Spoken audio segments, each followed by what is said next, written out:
Good morning all of you. आज हम लोग बायो सावर्ट का प्रथम अनुप्रयोग पढ़ने वाले हैं। लंबे तथा सीधे धारावाही चालक तार के कारण चुंबकीय क्षेत्र की हमें क्या करनी है, गणना। परंतु गणना किसकी सहायता से करनी है बेटा? बायो सावर्ट के नियम की सहायता से हम लोग करेंगे।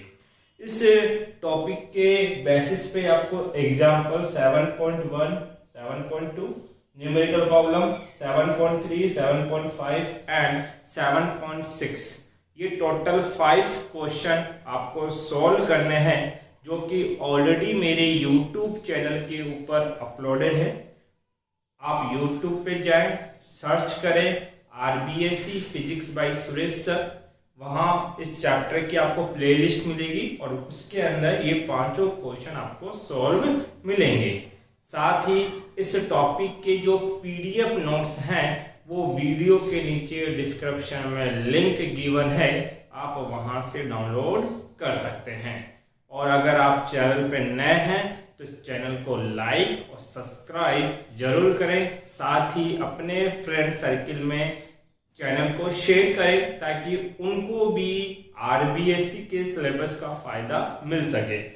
अब ध्यान दीजिए बेटा, हमें पढ़ना क्या है। हमें एक लंबे तथा सीधे धारावाही चालक तार, तो ये मैंने एक लंबा व सीधा धारावाही चालक तार ले लिया, जिसका नामकरण मैंने कर दिया कितना बेटा, A और B।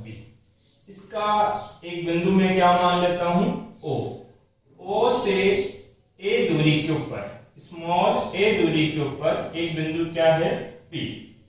कैसा चालक तार है बेटा? धारावाही चालक तार, अर्थात इस तार में क्या बहेगी, धारा। अगर तार में धारा बहेगी तो इसकी चारों तरफ क्या उत्पन्न होगा, चुंबकीय क्षेत्र। तो हमें इस बिंदु P के ऊपर चुंबकीय क्षेत्र ज्ञात करना है, और किसके नियम की सहायता से ज्ञात करना है, बायो सावर्ट के नियम की सहायता से। अब हमने बोला कि ये जो O से B तक की दूरी है, ये तार की लंबाई में कितनी कंसीडर कर रहा हूं बेटा, स्मॉल l। तो देखो बायो सावर्ट के नियमानुसार, बायो सावर्ट का नियम क्या कहता है कि जो चुंबकीय क्षेत्र होगा उसका मान होगा μ0/4 पाई I dl sin थीटा बट्टे में क्या, r²। बायो सावर्ट की एक शर्त थी कि हर जगह आप बायो सावर्ट नहीं लगा सकते। बायो सावर्ट का जो नियम है वो लागू होता है अल्पांश धारावाही चालक तार के लिए। तो ये तो एक लंबाई वाला चालक तार है, तो हम बायो सावर्ट का नियम लगा सके इसलिए हम एक अल्पांश लंबाई का धारावाही चालक तार लेंगे, अर्थात हमें मानना पड़ेगा। तो हमने एक अल्पांश लंबाई का धारावाही चालक तार मान लिया कि एक छोटी सी लंबाई है, और ये लंबाई कितनी है बेटा, dl आपके पास है, ठीक है। तो देखो हमने कुछ चीजें मानी, अभी क्या क्या मानी हमने, कि लंबाई कितनी है, dl। फिर बायो सावर्ट कहता है कि उस dl से r दूरी पे बिंदु P होना चाहिए। तो ये dl से r दूरी पे बिंदु क्या है, P। ये दूरी हमें दे नहीं रखी है, ये भी हमें माननी पड़ी। तो हमने दूसरा चीज जो माना वो कितना है, r। फिर बायो सावर्ट कहते हैं कि dl और r के मध्य कोण कितना होना चाहिए, थीटा। तो ये तो रही मेरी dl और ये दूरी है r, और इसके मध्य का ये कोण कितना बेटा, थीटा है। और ये एंगल आपको दिया जाता है कितना, फाई आपके पास। तो तीसरी चीज जो बायो सावर्ट लगाने के लिए मुझे मानना पड़ा वो क्या है, थीटा। अब देखिए बायो सावर्ट का नियम जब हम लगा रहे हैं तो हमें एक तो अल्पांश लंबाई माननी पड़ी, दूसरा उस अल्पांश लंबाई से r दूरी पे बिंदु P है, ये दूरी हमें माननी पड़ी, और तीसरा इनके मध्य का कोण कितना है, थीटा, ये हमें मानना पड़ा है। तो ध्यान दीजिए, यदि इस बायो सावर्ट के समीकरण को हमें सोल्व करना है तो ये जो माने गए मान है इनको बदलना पड़ेगा, आपको बदलना होगा दिए गए मानों में, दिए गए मानों में।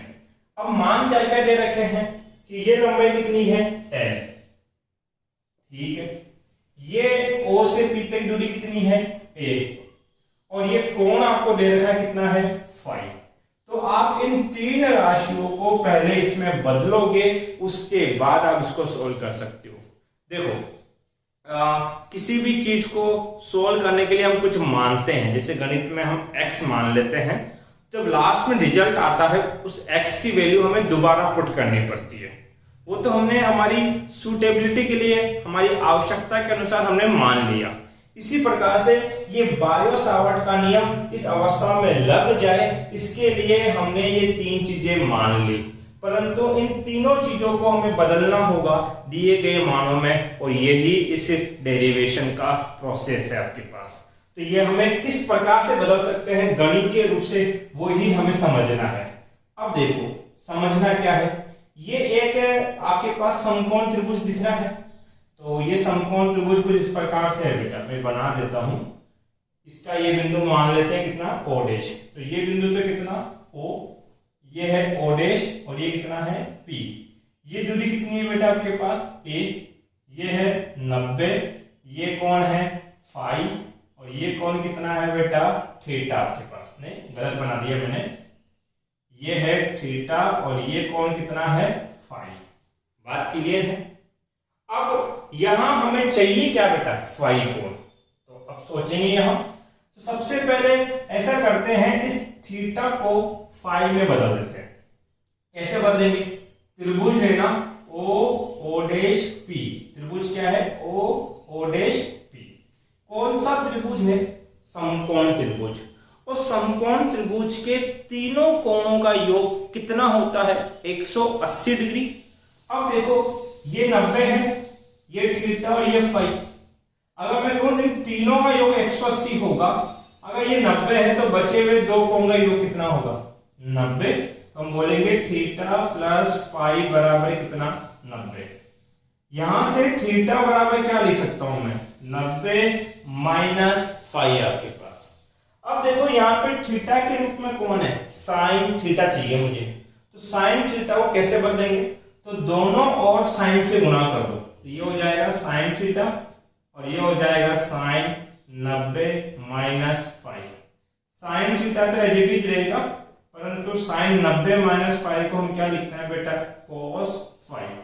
समीकरण नंबर 1, समीकरण नंबर 2, अर्थात जब बायो सावर्ट का समीकरण है उसमें ये जो साइन थीटा जो कि मानी गई राशि है उसको बदल के क्या लिख सकते हो cos फाई, जो कि दिया गया मान आपके पास है। तो एक राशि आपने बदल दी। अब दूसरी राशि क्या है बेटा r है। अब देखो r कैसे बदलेंगे, त्रिभुज o dash p, o dash p, ये लंबाई l है और ये दूरी कितनी है r। अब ध्यान देना इस त्रिभुज में मुझे r ज्ञात करना है, क्योंकि r मुझे चाहिए, तो हम जिसको ज्ञात करना चाहते हैं उसको बदलेंगे दिए गए मान में। तो r के साथ क्या दे रखा है, ये दूरी मुझे पता है कितनी a, और ये कोण मुझे पता है कितना है फाई। तो आपने सूत्र पता है लाल बट्टा कर्ता। अगर मान लो आप ये फाई कोण कंसीडर करते हो तो ये फाई और ये 90, तो जिस अक्ष पे 90 और कोण दोनों बनते हैं वो तो कहलाता है आधार, 90 के सामने वाला कहलाता है कर्ण और कोण के सामने वाला कहलाता है लंब आपके पास। अब देखो मेरे पास कर्ण है, कर्ण मुझे ज्ञात करना है और आधार का मान है, तो कर्ण और आधार से क्या बनता है, कर्ण और आधार से बनता है क्या आपके पास बेटा कोस एंगल। तो हम यहाँ पे किसको मान ज्ञात करेंगे, कोस का मान ज्ञात करेंगे। तो हम बोलेंगे त्रिभुज o डैश p में cos फाई बराबर क्या लिख सकते हो, तो ध्यान दो cos फाई क्या होता है आधार बट्टे में कर्ण, cos phi as it is, आधार कितना है, आधार का मान है a बट्टा कर्ण कितना है r। ध्यान देना मैं थीटा एंगल इसलिए कंसीडर नहीं कर रहा क्योंकि अगर मैं यहाँ थीटा का मान कंसीडर करूंगा तो थीटा भी अज्ञात हो जाएगा और r का मान भी अज्ञात हो जाएगा। मैं एक ऐसा समीकरण चाहता हूं जिसमें केवल एक ही अज्ञात राशि हो।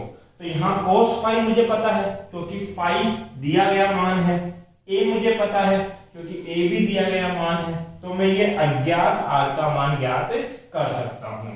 अब देखिए कैसे ज्ञात करोगे आप लोग, यहाँ इसको ऐसा करो, क्रॉस गुणा कर दो, तो r बराबर हो जाएगा a बट्टा cos फाई। आपने कंसेप्ट पढ़ा होगा, 1 बट्टा cos फाई को लिखते हैं बेटा सेक फाई। क्या लिखते हैं? Sec phi. तो ये 1 बट्टा cos फाई है, तो r बराबर हो जाएगा a सेक फाई आपके पास है। कंसेप्ट क्लियर है यहाँ पे? ये बना समीकरण नंबर 3, क्योंकि हमने किसको रिप्लेस कर दिया? r को। अब मुझे रिप्लेस किसको करना है बेटा? dl।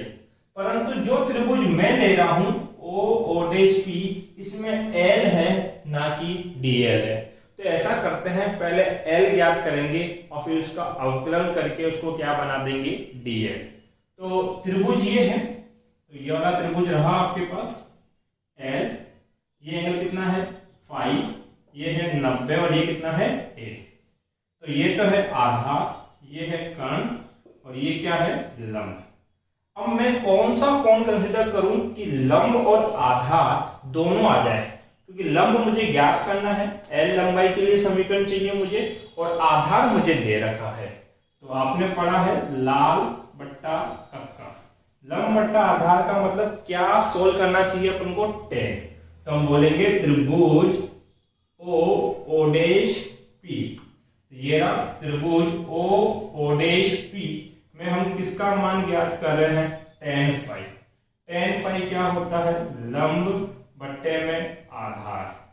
tan phi as it is, लंब कितना है? L, आधार कितना है? A। तो यहां से L बराबर क्या लिख सकते हैं बेटा? A tan phi. ठीक है। अब देखो, हमें L को क्या बदलना है?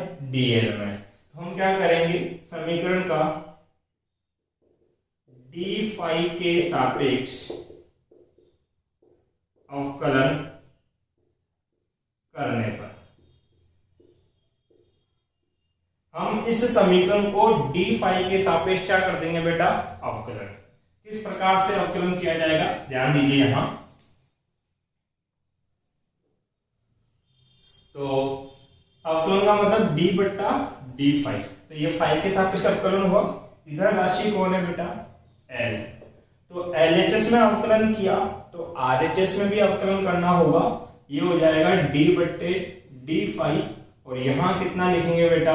A tan फाई आपके पास। क्लियर है? ये तो हो गया dl बट्टा d फाई, A कांस्टेंट है, बाहर आ जाएगा d बट्टा d phi of tan phi. अब याद रखो कि tan फाई का अवकलन क्या होता है? Sec square phi. tan phi का अवकलन क्या होता है बेटा? सेक स्क्वायर फाई। बायो के बच्चे तो रटना है कि tan फाई का अवकलन सेक स्क्वायर फाई होता है, और मैथ के बच्चे हैं तो वो अवकलन के अंदर इसको पढ़ लेंगे। तो हम यहाँ लिख देते हैं कि d बट्टा d phi of tan phi बराबर होता है सेक स्क्वायर फाई के। ये हो गया dl बट्टा d फाई बराबर कितना? a sec square phi. dl को यहीं रखो और d फाई को उधर गुणा कर दो, ये हो जाएगा a sec square phi of d phi. ये बना समीकरण नंबर 4 आपके पास। तो देखो कितने चीजें अज्ञात थी? 3। थीटा को बदलना था तो लिख दिया, साइन थीटा किसके बराबर लिख देंगे? cos phi.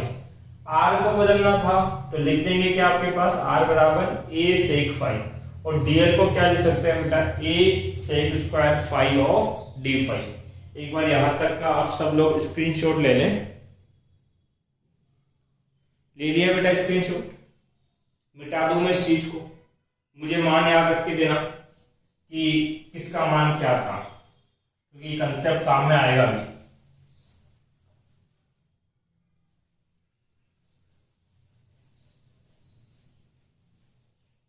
अब देखो बेटा, क्या करो, ये समीकरण नंबर 1 है।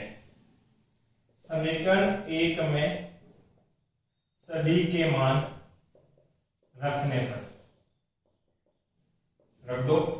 इधर कौन है, डी फाई बराबर कितना, म्यू नॉट बट्टा 4 पाई, आई का मान आई रहेगा। अब कौन है, डीएल। डीएल को क्या लिख सकते हैं, डीएल को लिख सकते हैं बेटा a sec square phi of d phi. फिर कौन है, साइन थीटा। साइन थीटा को क्या लिख सकते हैं बेटा, कोस फाई। कोस फाई बट्टे में क्या चलता है, आर स्क्वायर। आर को लिखते हैं ए सेक फाई, स्क्वायर को क्या लिखेंगे, ए स्क्वायर सेक स्क्वायर फाई आपके पास, वही स्क्वायर होगा ना आपके पास। अब इसको सॉल्व करें आप लोग, तो मान क्या क्या आएंगे, जो कट रहा है इसको काट देंगे बेटा हम लोग।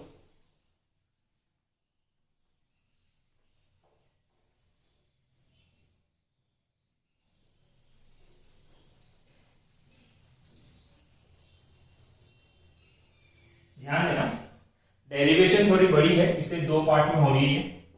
डी फाई बराबर सेक स्क्वायर फाई से सेक स्क्वायर फाई कट गया, एक ऐसे एक कट गया, तो क्या बचा, ये डीवी है चुंबकीय क्षेत्र बायो सावर्ट का, म्यू नॉट आई, यहां क्या बचा, cos phi of d phi बट्टे में कितना, 4 पाई, एक ए बची गई आपके पास।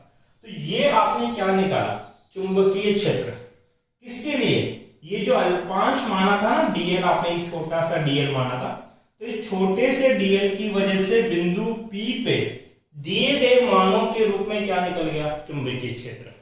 अब देखो मैंने बोला कि ये छोटा सा हिस्सा है डीएल और इसके कारण ये ए दूरी और बिंदु पी, इस डीएल लंबाई के कारण बिंदु पी पर इतना चुंबकीय क्षेत्र होगा। ठीक है, अब मुझे इस अल्पांश का चुंबकीय क्षेत्र थोड़ी चाहिए, मुझे तो इस पूरे तार के कारण चुंबकीय क्षेत्र चाहिए। तो हम क्या करेंगे, एक अल्पांश का पता है, ऐसे दूसरा अल्पांश छोड़ लेंगे, उसका भी ज्ञात कर लेंगे, तीसरे का, चौथे का, पांचवे का, छठे का, सातवें का, जितने भी अल्पांश कट रहे हैं सबका ज्ञात कर लेंगे और सबका चुंबकीय क्षेत्र जोड़ देंगे तो इस पूरे तार का निकल के आ जाएगा। क्लियर है इस बात। बट हम बार बार ये प्रोसेस नहीं करेंगे, हम गणित को यूज करेंगे। हम क्या करेंगे कि इसको समाकलन कर देंगे। जैसे ही इस अल्पांश के कारण जो चुंबकीय क्षेत्र आया, इस अल्पांश के चुंबकीय क्षेत्र डीवी को आप समाकलन करोगे तो इस पूरी लंबाई का सोल्व हो जाएगा। क्योंकि समाकलन होता क्या है कि छोटी सी चीज को अगर आप समाकलन करते हो तो संपूर्ण का ज्ञात कर पाते हो। तो हम क्या करेंगे बेटा, समाकलन करने पर दोनों तरफ समाकलन होंगे। इधर समाकलन हो गया डीवी, इधर समाकलन कितना होगा, mu naught I cos phi of d phi बट्टे में क्या, 4 पाई ए। अब देखो यहां वेरिएबल कौन है, डी फाई। अगर यहां पे वेरिएबल डी फाई है या ऐसे बोले डी फाई के सापेक्ष समाकलन किया जा रहा है, तो यहां पर डी फाई की इनिशियल लिमिट आती है और यहां पे क्या आती है, फाइनल लिमिट। प्रारंभिक लिमिट यहां आएगी और अंतिम लिमिट यहां आएगी। तो वो लिमिट बनाएंगे कैसे, वो समझना यहाँ पे इंपॉर्टेंट है। तो देखो अगर मैं आपको ये बोलूं कि ये कोई अक्ष है, ये क्या कोई अक्ष, इस अक्ष पे +30 डिग्री बनाओ और -30 डिग्री का कोण बनाओ, तो आप डी रखोगे ऐसे और इधर बनाओगे तो ये तो बन जाएगा +30 डिग्री। तो +30 डिग्री बनाने के लिए आपको कैसे घूमना पड़ा, अक्ष से एंटी क्लॉकवाइज।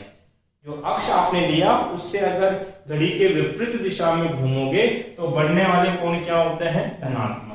अर्थात एंटी क्लॉकवाइज घूमोगे तो जो एंगल आपको लेने पड़ेंगे वो कैसे होंगे, पॉजिटिव। अगर मैं ऐसे बोलूं कि आपको -30 डिग्री का कोण बनाना है तो आप ये अक्ष लोगे और इस तरीके से बना दोगे, ये कितना हो जाएगा, -30 डिग्री। और ये 30 डिग्री बनाने के लिए कैसे घूमना पड़ रहा है, घड़ी की दिशा में। तो अगर क्लॉकवाइज घूमोगे तो एंगल कैसे बनेंगे बेटा, नेगेटिव आपके पास। 2 कंसेप्ट हो गए। अब इस कंसेप्ट को यूटिलाइज करते हैं। मुझे क्या करना है, ए से लेकर बी तक संपूर्ण का चुंबकीय क्षेत्र ज्ञात करना है, तो ए और बी के सिरों को पी से मिला देना। अब देखो ये अक्ष है, इस अक्ष से ए तक का चुंबकीय क्षेत्र चाहिए, तो बताओ कैसे घूमना पड़ रहा है? घड़ी की दिशा में, घड़ी की दिशा में घूम रहे हैं, अर्थात ये जो कोण होगा ये होगा माइनस का φ1। पहला कोण है इसलिए क्या मान रहे हैं φ1, और माइनस क्यों लिया मैंने? क्योंकि घड़ी के दिशा में घूम रहा है आपके पास। अब देखो क्लॉकवाइज होते हैं तो एंगल क्या लेते हैं? नेगेटिव। अगर मुझे नीचे वाले हिस्से का चुंबकीय क्षेत्र चाहिए तो मुझे ये कोण रिक्वायर्ड होगा। इस कोण को मैं क्या बोलूंगा बेटा? φ2। और इस कोण को प्राप्त करने के लिए मुझे कैसे घूमना पड़ेगा? एंटी क्लॉकवाइज, जिसमें एंगल क्या दिए जाते हैं? पॉजिटिव। तो φ2 कैसा होगा? पॉजिटिव। तो देखो हमें इस फाई की लिमिट चाहिए थी, अर्थात इसके मान चाहिए, तो प्रारंभिक मान कितना? φ1 से कहां? φ2। अगर φ1 से पूरा φ2 जाओगे तो पूरे तार का एंगल आ जाएगा आपके पास। तो हम बोलेंगे लिमिट क्या रखनी है? -φ1 से कितनी? φ2। ये चीज यहां पे इंपॉर्टेंट है समझना कि लिमिट कैसे रखी गई है। जो यहां वेरिएबल होता है उसी की लिमिट रखी जाएगी आपके पास। यहां होगी इनिशियल लिमिट, यहां क्या होगी? फाइनल। तो इनिशियल स्टार्ट कहां से करोगे? ए के एंगल के साथ, और खत्म कहां करोगे? बी के साथ बनने वाला एंगल। तो ए के साथ बनने वाला एंगल कितना? φ1 है, इसलिए लिख दिया -φ1। और बी के साथ जो एंगल बन रहा है वो कितना है? φ2, इसलिए क्या लिख दिया बेटा? φ2। अब इसको आप मैथमेटिकली सोल्व कर लें। तो सोल्व कैसे करना है बेटा? 1 dB का समाकलन कितना होता है? b। इसका समाकलन b हो गया। यहां समाकलन किसके सापेक्ष किया जा रहा है? d के सापेक्ष। तो d के अलावा जितनी भी राशि है सब कांस्टेंट है, बाहर निकाल दो। μ0I 4πa समाकलन -φ1 से φ2 cos φ ऑफ d। अब इस cos φ का समाकलन क्या होता है बेटा? cos φ का समाकलन होता है माइनस का साइन φ। cos φ का समाकलन कितना होता है? एक मिनट। b इक्वल टू कितना होगा बेटा? μ0I बट्टे में 4πa। साइन का होता है cos, साइन का होगा माइनस cos। हाँ सॉरी गलती होगी। cos φ का समाकलन होगा बेटा प्लस के साइन φ। cos φ का समाकलन कितना होता है? प्लस का साइन φ होता है, याद रखोगे आप लोग। तो ये cos φ है, इसका समाकलन कितना हो जाएगा? साइन φ। और लिमिट रखो, लिमिट कहां से कहां रखोगे? -φ1 से φ2 आपके पास। इस पूरे डेटा को सिंप्लीफाई करें तो क्या लिखा जाएगा आपके पास? देखिए b बराबर कितना? μ0I अपॉन में 4πa। लिमिट कैसे ओपन करते हैं? Upper limit minus lower limit. तो इसको कितना लिखोगे? साइन φ। की जगह क्या पहले? φ2, फिर माइनस साइन, दूसरी लिमिट क्या है बेटा? माइनस के φ1। यहां तक दिख जाएगा क्या आपको? चलो दिख रहा है, कोई दिक्कत नहीं है। अब देखो आपने साइन में एक टर्म पढ़ी होगी, sine minus theta equal to होता है माइनस के साइन थीटा आपके पास। तो ये जो माइनस है ना, ये आगे आ जाता है आपके पास। अगर ये माइनस इस आगे वाले माइनस से गुणा होगा तो टर्म क्या हो जाएगी? पॉजिटिव।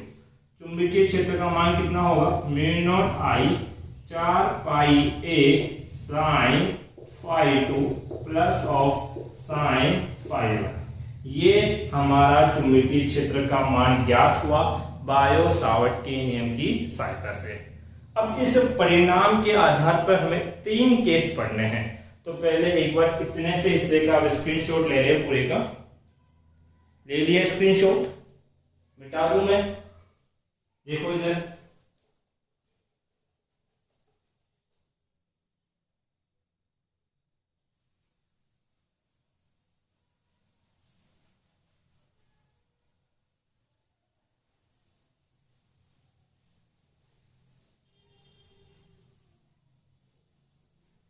पहला जो केस है क्या क्या है, केस नंबर फर्स्ट, यदि चालक तार अनंत लंबाई का हो तो देखो क्या होगा, समझना। ये चालक तार है, ठीक है, ये बिंदु क्या है ओ, ये क्या था P। मान लो लंबाई यहां तक होती तो ये कोण कितना बनाते हैं बेटा, पाई 1, इतना ही कोण बनता है। लंबाई बढ़ा दोगे तो कोण के मान में वृद्धि होगी कि कमी, बढ़ेगा। लंबाई और बढ़ाओ तो एंगल और बढ़ेगा, और जब आप इसको अनंत लंबाई पे ले जाओगे तो ये बढ़ता बढ़ता बढ़ता बढ़ता लगभग 90 हो जाएगा। एग्जांपल देता हूँ, बहुत ऊंची बिल्डिंग है, मान लो 50 मंजिल ऊंची बिल्डिंग को आप उसके लो फ्लोर पे खड़े होकर देखना चाहोगे तो आपको अपनी गर्दन जो है पूरी 90 डिग्री के ऊपर ऐसे ऊपर करनी पड़ेगी। क्यों? क्योंकि एंगल जो है वो बहुत ज्यादा बन रहा है। देखो, जब हाइट कम थी तो एंगल कम बन रहा है, एंगल कम, हाइट बढ़ा दोगे एंगल ज्यादा, और बढ़ाओगे एंगल ज्यादा, तो ये 90 की ओर जा रहा है आपके पास। तो जब ये लंबाई अनंत हो जाएगी तो ये कोण लगभग कितना बन जाएगा, 90 डिग्री। तो फाई 1 किसके बराबर होगा बेटा, 90 डिग्री का। इसी प्रकार से नीचे वाला ये जो कोण है इसको क्या बोलते हैं, फाई 2। लंबाई इतनी है तो फाई 2 कोण 6 है, बट अगर लंबाई बढ़ा दोगे तो ये कोण भी बढ़ेगा, और अगर लंबाई बहुत ज्यादा बढ़ा दोगे तो ये कोण बढ़ता बढ़ता ये भी कितना हो जाएगा, 90 डिग्री। तो यदि चालक तार अनंत लंबाई का हो, ऊपर से भी अनंत लंबाई हो और नीचे से भी अनंत लंबाई हो, तो फिर फाई 1 और फाई 2 दोनों बराबर होंगे, और किसके मान के बराबर हो जाएंगे, 90 डिग्री के बराबर हो जाएंगे आपके पास। अब दोनों जब 90 डिग्री होंगे तो अनंत तार के लिए सूत्र क्या बनता है, तो वो सूत्र हमें ज्ञात करना है। तो चुंबकीय क्षेत्र का मान तार के लिए होता कितना है, μ0I बट्टे में 4 पाई a साइन फाई 2 का मान कितना रखना है, 90, प्लस साइन फाई 1 का मान भी कितना रखोगे बेटा, 90। साइन 90 कितना होता है, 1, तो ये भी 1 होगा, ये भी 1 होगा, 1 और 1 कितने हो जाएंगे, 2। तो अनंत के लिए चुंबकीय क्षेत्र का मान कितना आएगा, μ0I 4 पाई a गुणा में 2, काट लो 2 बार, तो अनंत के लिए मान कितना, μ0I बट्टा 2 पाई a। ये तो प्रथम केस है। दूसरा केस क्या है, यदि चालक तार अनंत बाई 2 लंबाई का हो, अर्थात अनंत लंबाई के चालक तार को ऐसे दर्शाते हैं बेटा, ये डेश ये बता रहा है कि ऊपर से भी अनंत लंबाई है और नीचे से भी क्या है, अनंत लंबाई। ये मध्य बिंदु कितना O, और ये क्या था P। अगर ये अनंत से है तो फाई 1 का मान कितना, 90, परंतु इस बार अनंत दोनों ओर से नहीं है, आधी अनंत लंबाई है। आधी कब होगी कि जहां से आप ज्ञात कर रहे हो वहां से तार को काट दो, हटा दो, तो ये आधा ही अनंत हुआ, एक ही सिरे से अनंत हुआ। दूसरे सिरे पे जो कोण बनेगा वो कितना बनेगा, फाई 2 बराबर 0 डिग्री। किसी कोण का निर्माण ही नहीं होगा क्योंकि नीचे कोई लंबाई ही नहीं है। देखो, अगर इतनी सी लंबाई होती तो कोण कम होता। अब ये जो बिंदु है नीचे वाला वो यहाँ पहुंच गया, तो अभी तो कोण बन रहा था, बट जब ये यहाँ ऊपर चला जाएगा तो ये कोण कितना बनेगा, 0 डिग्री, फाई 2 बराबर 0। तो यदि चालक तार अनंत बाई 2 लंबाई के हो तो फाई 1 तो 90 रहेगा और फाई 2 कितना हो जाएगा, 0। तो अनंत लंबाई के चालक तार का चुंबकीय क्षेत्र कितना होगा, तो देखो फाई 2 का मान कितना रखोगे, 0, साइन 0 डिग्री कितना, 0 हो जाएगा, तो ये तो 0 हो गया, और इसका मान कितना रखना है, 90, साइन 90 का मान कितना होगा, 1 होगा, तो ये 1 इससे गुणा होगा, तो अनंत का सूत्र कितना बनेगा, μ0I बट्टे में 4 पाई a। क्लियर है? साइन का इसका मान रखना 0 डिग्री और इसका मान रखना 90, तो ये तो 0 हो गया और ये 1 है, 1 इससे गुणा होगा तो यही राशि आपको प्राप्त होगी।